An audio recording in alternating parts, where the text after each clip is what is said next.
Escrituras diz: conhecereis a verdade e ela vos libertará. São as palavras de Deus. E Ele veio para nos apresentar a verdade. Ele representa a verdade da nossa nação. Com vocês, Jair Messias Bolsonaro.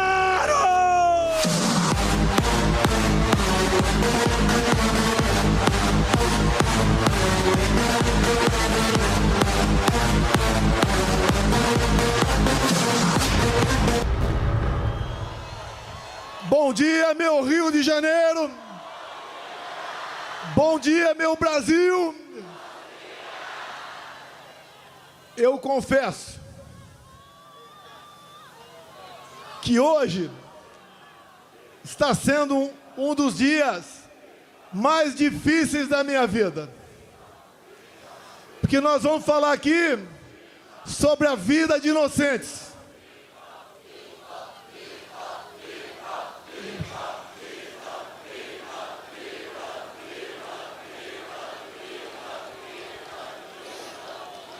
Nós vamos falar sobre a vida de inocentes, sobre a vida de pessoas que estão sendo injustiçadas.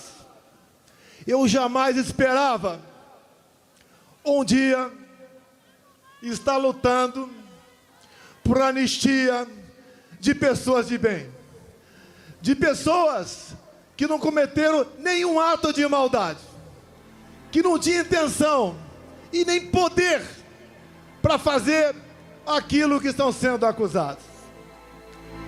É muito comum seus governadores, Tarcísio, Mauro Mendes, Cláudio e Jorginho. Aqui nós sempre dizemos que defendemos as mulheres.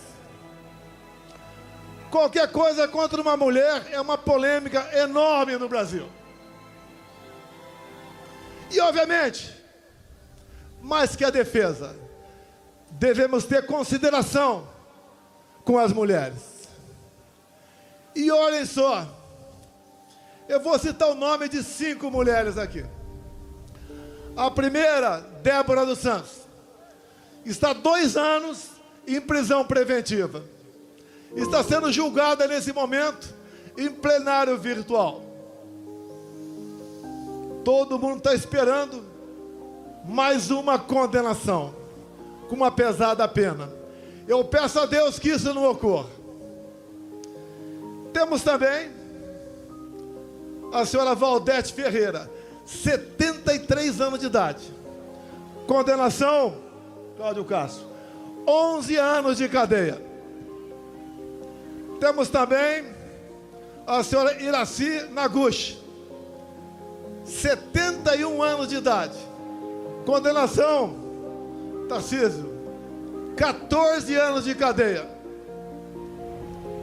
Temos aqui de Santa Catarina, Jorginho, a senhora Fátima de Souza, 67 anos de idade.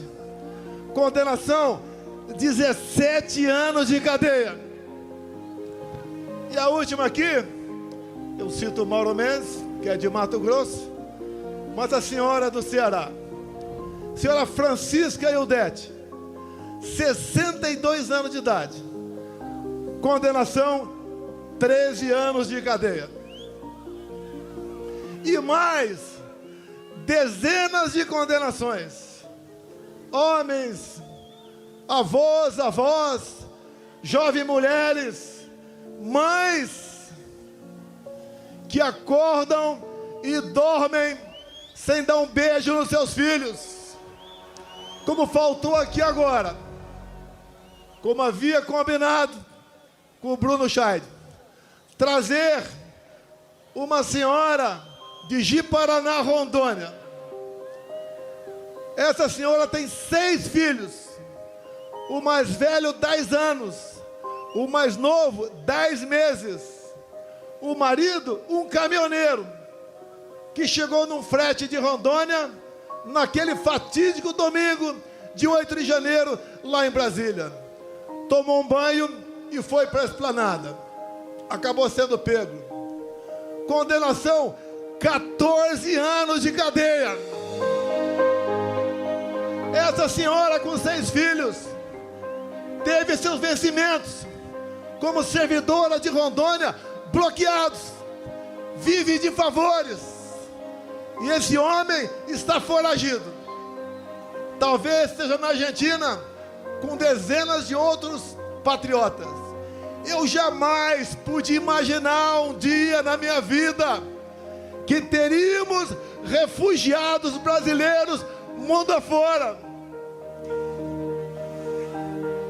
Até há poucos anos, a gente não sonhava em passar por uma situação como essa. Uma pessoa é importante para nós. Vida e liberdade se confundem. E entendo que a liberdade é tão importante quanto a própria vida. Que uma pessoa sem liberdade não vive. Essas pessoas, essas senhoras, já idosas, todas mais novas do que eu, porque na sexta-feira agora, eu chego nos meus 70 anos de idade, se Deus quiser. 70 anos bem vivido. Algumas tribulações, mas a satisfação e a consciência de estar ajudando o seu país a sair da escuridão. Essas pessoas que eu citei aqui, senhoras idosas, acusações, entre outras, dano qualificado, elas têm força para quebrar alguma coisa?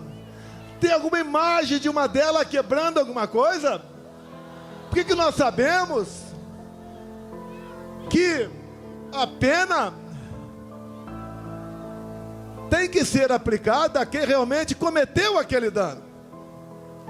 Uma outra, associação criminosa armada. Essas senhoras, foi encontrada alguma arma com alguém no dia 8 de janeiro de 23? Uma outra, golpe de Estado.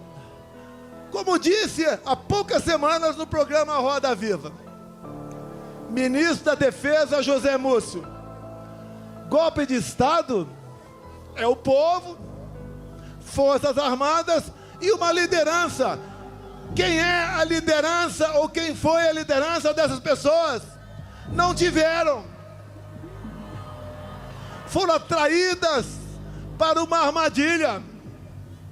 Até o presidente da República, que costuma acordar tarde durante a semana, acordou cedo domingo e foi para Araraquara.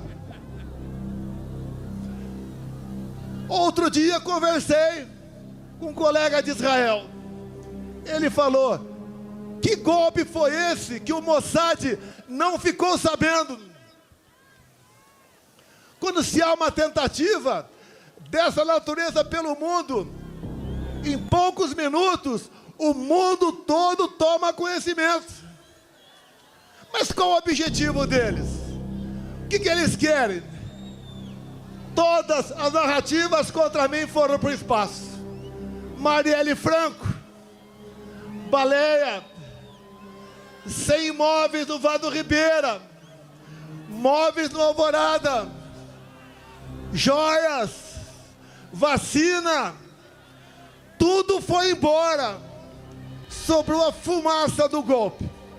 Quando o Malafaia fala em dispositivos constitucionais, eu talvez, por obrigação, conheço um pouco mais a Constituição do que ele. Quando se fala em estado de sítio, estado de defesa, o primeiro passo é o presidente convocar os conselhos da defesa e o Conselho da República. Foi convocado? Não! Você vai naquele trabalho mal feito daquela banda da Polícia Federal que serve Alexandre de Moraes. Está lá que o golpe, segundo eles, começou no dia 29 de julho de 21. Alguém sabe o que aconteceu nesse dia? Vocês não sabem. Uma live que eu fiz lá no Alvorada e critiquei o sistema eletrônico de votação, onde eu dissequei um inquérito aberto em novembro de 2018. Inquérito que até hoje está em aberto.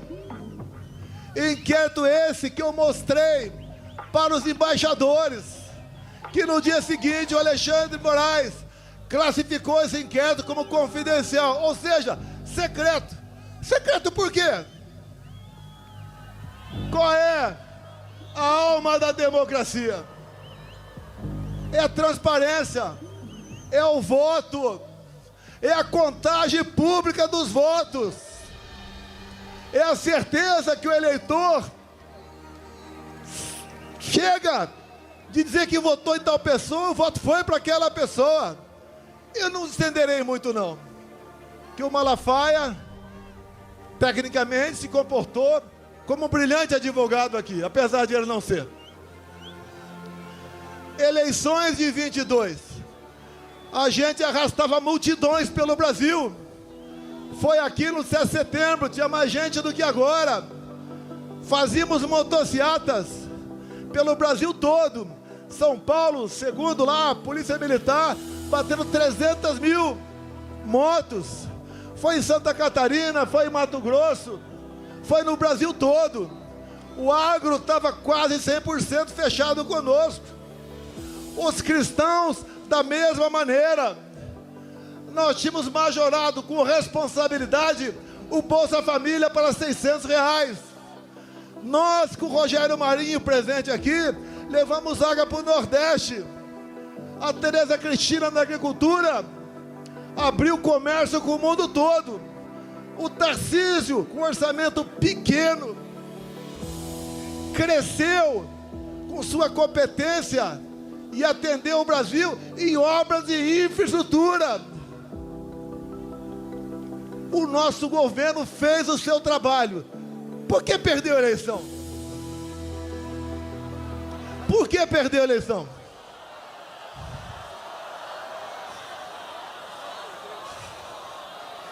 Será que a resposta está no inquérito 1361, secreto até hoje? Eu cometo um crime, tranquilo, se a Rede Globo de televisão me convidar para, a exemplo do que tive no Flow agora, 3 horas ao vivo, Rede Globo, 3 horas ao vivo, vocês perguntem o que bem entender. Eu quero 30 minutos para falar do Brasil, mas pergunte o que bem entender. E eu abro esse inquérito secreto ao vivo na TV Globo. Não sei se meus advogados conseguirão esse inquérito, mas se a divulgação do inquérito foi o início do golpe, o povo tem que saber o que está nesse inquérito.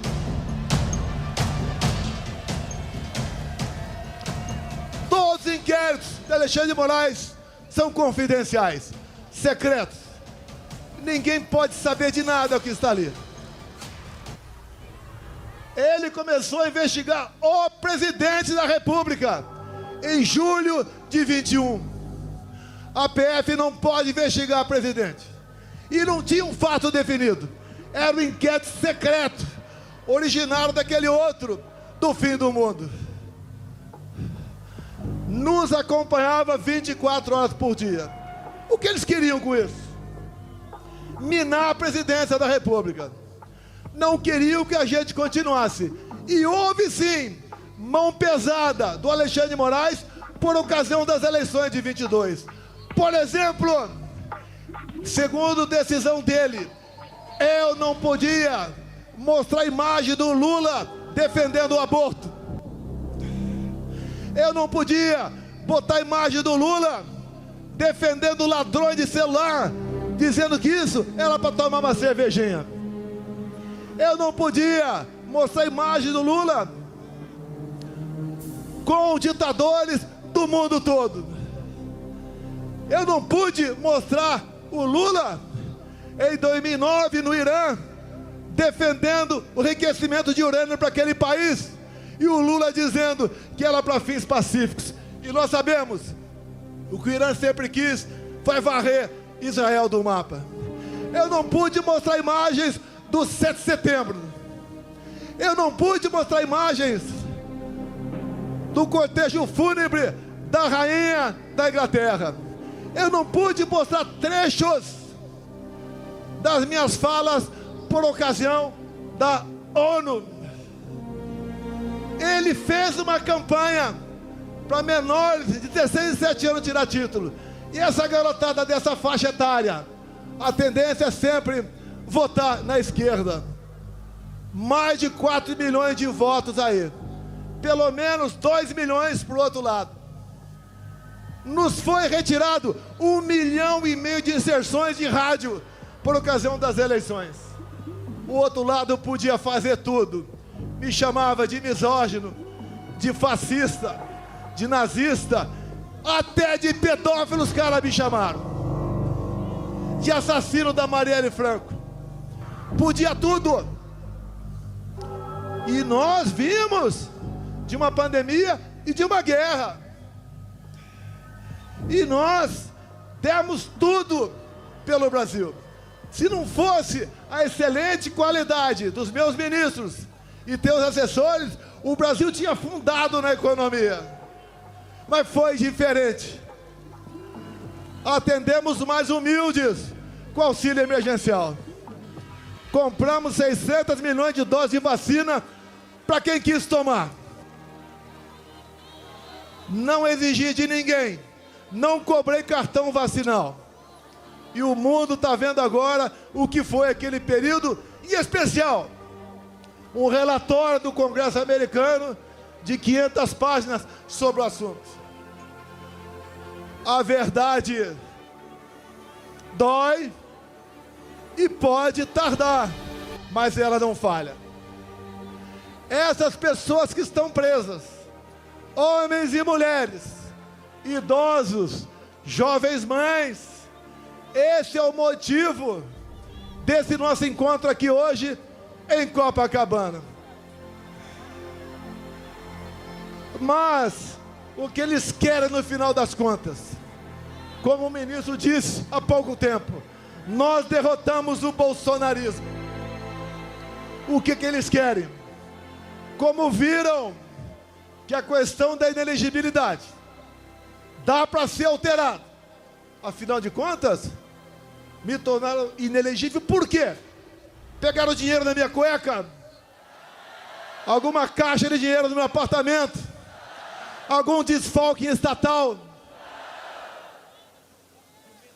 Porque me reuni com embaixadores. E a outra, porque subi no carro de som do Silas Malafaia. A primeira, abuso de poder político. Não ganhei nenhum voto com aquilo. A outra, abuso de poder econômico. Não gastei nenhum centavo com isso também. O que eles querem? É uma condenação. Se é 17 anos para as pessoas humildes, é para justificar 28 anos para mim. Não vou sair do Brasil. A minha vida estaria muito mais tranquila se eu estivesse do lado deles. Infelizmente, quem prejulga e julga e faz maldade contra o povo, não posso estar do lado dessas pessoas. Escolhi o lado mais difícil, o lado do meu povo brasileiro. Não tenho obsessão pelo poder. Eu tenho paixão pelo meu Brasil. Se algo na covardia acontecer comigo, continue lutando. O que eles querem aqui no Brasil é fazer igual a Venezuela. Lá foi implementado o voto impresso por pressão do governo Biden. E a primeira vez que teve eleições com voto impresso lá na Venezuela, o que aconteceu? Primeiro, o Maduro tirou da sua frente a sua oposição. Tornou Maria Corina e Capriles inelegíveis por 15 anos. Com a acusação, atos antidemocráticos. Alguma semelhança com o Brasil? Quando eles querem me tirar por uma condenação, já que a inelegibilidade está ameaçada para eles, inventam uma historinha de golpe. Que golpe é esse que eu tenho que provar que não dei? E tem que ser o contrário, eles têm que provar que eu tentei. Queria dizer que o golpe começou no dia 29 de julho de 21 e terminou no dia 8 de janeiro de 23, ninguém engole essa história. E só não foi perfeito essa historinha de golpe para eles, porque eu estava nos Estados Unidos.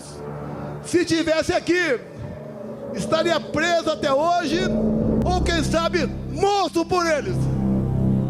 Eu vou ser um problema para eles, preso ou morto. Mas eu deixo acesa a chama da esperança, da libertação do nosso povo. Afinal, o Brasil é um país fantástico. Desculpem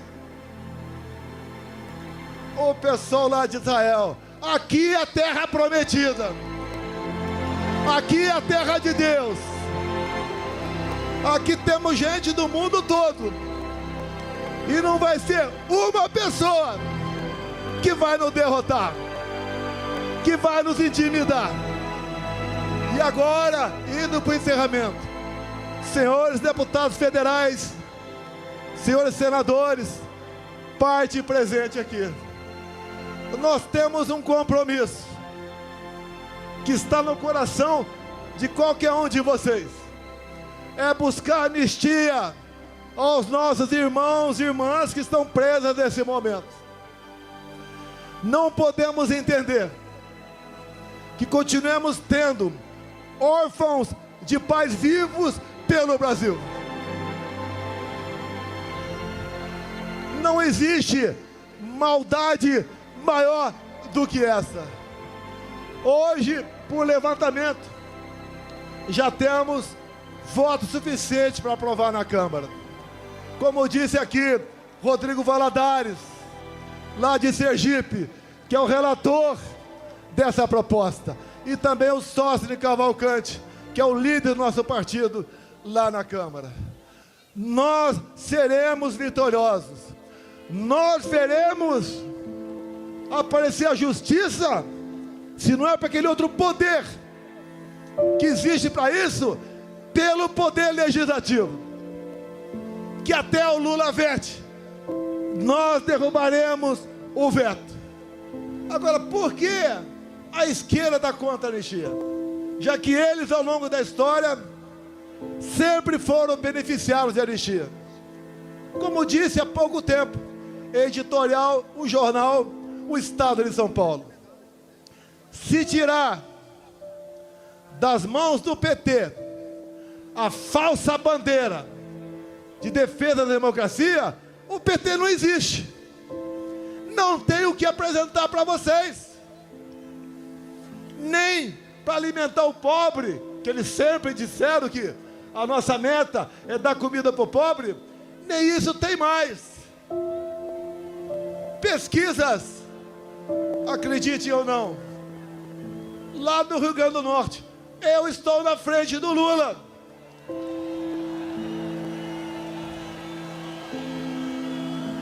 Indo para o encerramento, façamos comparações.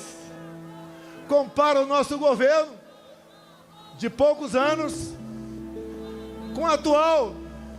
Dá para comparar. Dá para comparar. Na infraestrutura, o atual ministro do PT com Tarcísio de Freitas.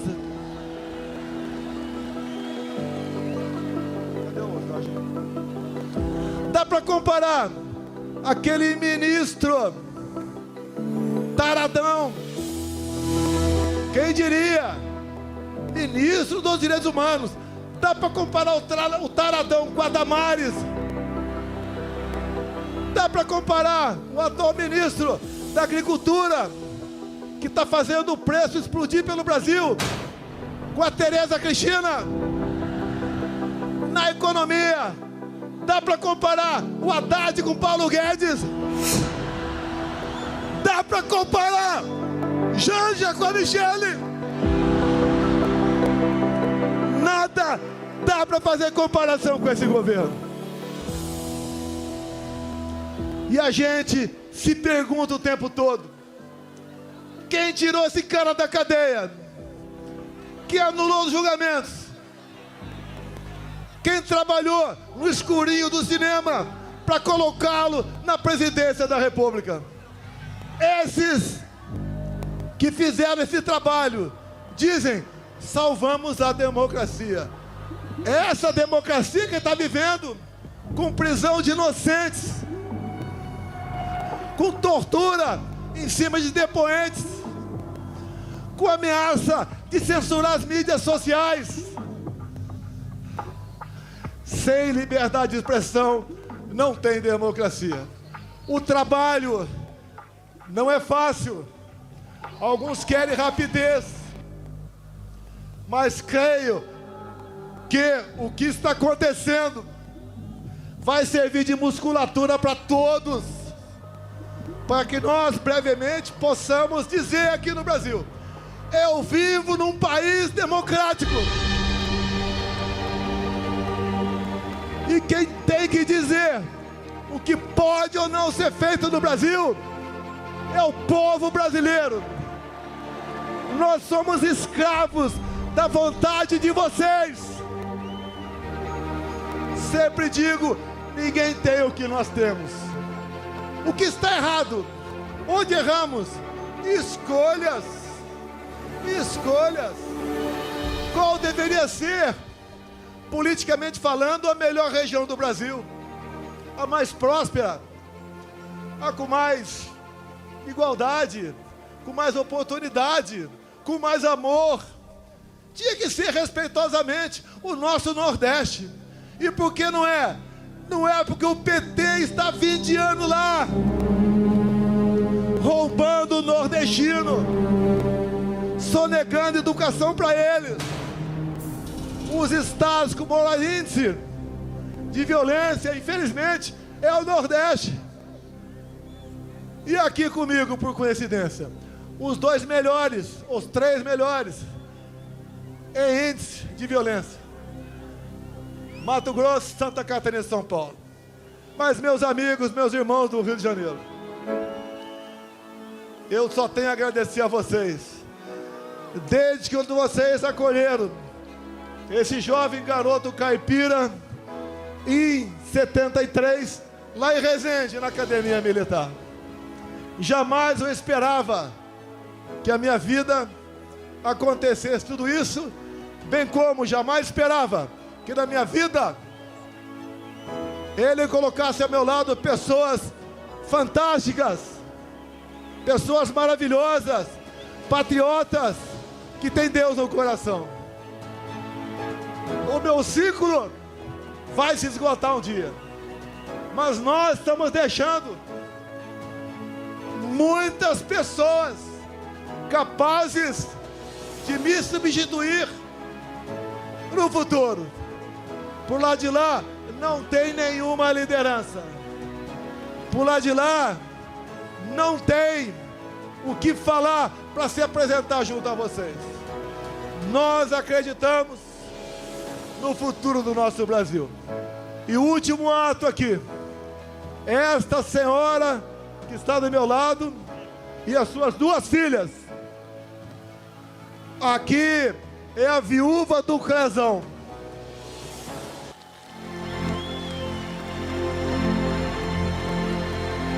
Ao seu lado aqui as 2 filhas.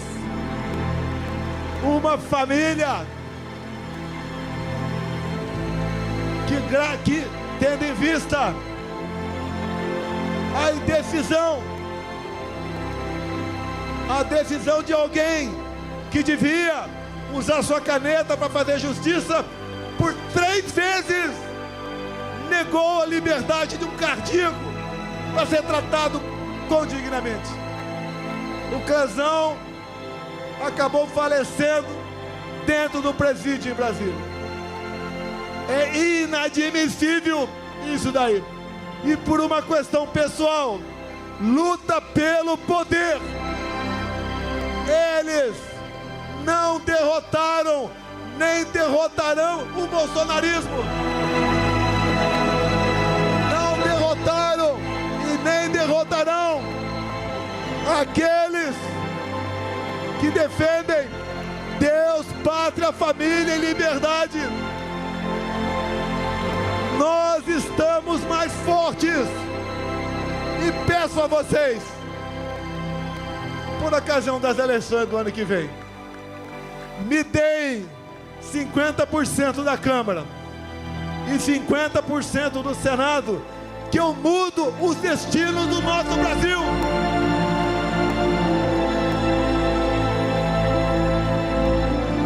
Tenho certeza, e deixo claro aqui, esse 50% aqui, Mauro Mendes e Tarcísio, não é PL não, tem gente boa em todos os partidos.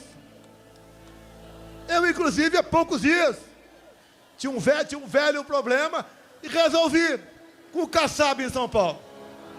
Ele está ao nosso lado, com a sua bancada, para aprovar a anistia em Brasília. Todos os partidos estão vindo. A população cada vez mais está consciente da maldade que foi e que está sendo com os presos de 8 de janeiro. Vai ser uma data para ser esquecida para sempre. As marcas perdurarão para sempre, mas uma data para ser esquecida ou conhecida por uma minoria que, usando o poder da sua caneta, tentou jogar o Brasil nos braços de uma ditadura que vocês sabem como ela começa e como ela termina. Ainda dá tempo. O Brasil precisa de cada um de vocês. No próximo dia 6, estaremos na Paulista, em São Paulo. Depois iremos para o Nordeste. Talvez Aracaju, do deputado relator. E assim nós vamos ganhando força. E com a verdade ao nosso lado, vamos mostrando que o Brasil tem sim de verdade.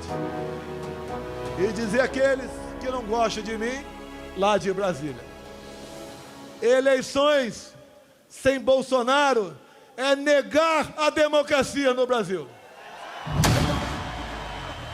Se eu sou tão ruim assim, me derrote. E uma esperança para nós: o TSE, Tribunal Superior Eleitoral, por ocasião das eleições do ano que vem, será um tribunal isento, diferente daquele que conduziu as eleições em 2022.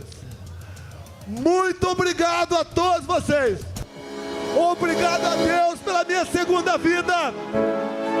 Obrigado a esse povo maravilhoso que cada vez mais se interessa por política, que cada vez mais fala em valores e princípios. Para esse povo que está mudando o destino do nosso Brasil. Muito obrigado. Brasil acima de tudo!